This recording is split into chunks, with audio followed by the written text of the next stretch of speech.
Question about forks.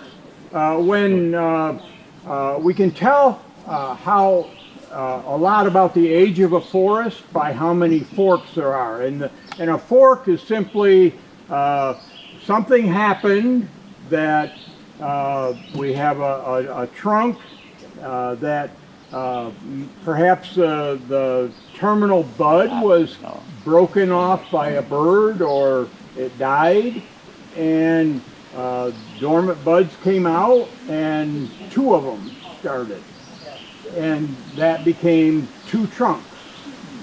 Sometimes that happens from the ground, and this is my biggest problem with clear cuts, is that when we get sprouts, they work like maybe you'll have 4 or 5 sprouts come up from a stump, and that acts just like a forked tree, and each one of those is trying to become a tree with a fork, just 2 forks, let's say. You have the dynamics working against you, that each year that crown is getting heavier and heavier and heavier, and eventually one side is going to break off. So you can't make that a crop tree because just about the time that you're really happy with the size and beauty of that tree, it breaks apart. So that's not so good.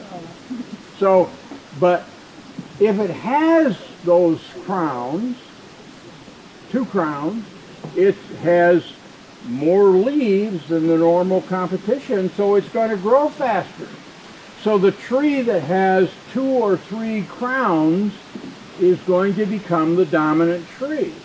And when you go into a stand like this, they are expressing themselves very early. So if we can, and that's what we've done, we've taken out crowns that were forked. And so almost every oak in here, I'm bound to miss one, but almost every oak in here is a single stem, really nice, potentially good tree. And so the forks happen as a result of injury and the loss of a bud or coming from a sprout.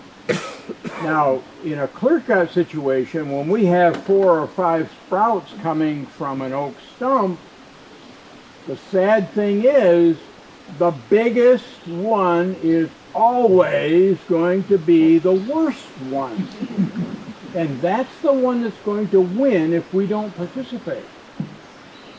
So getting into a stand like this very early on, when we can, even with loppers, we can do corrective work and release that best stem.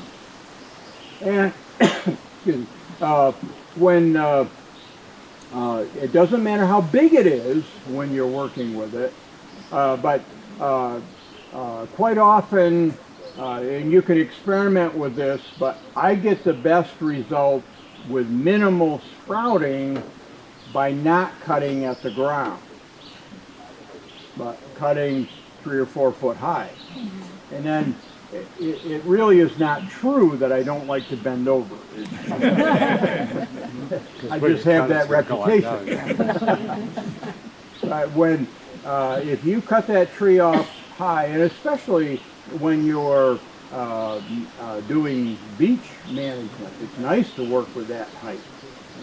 Loppers can do tremendous things. You can release lots of trees, lots of good trees. Okay.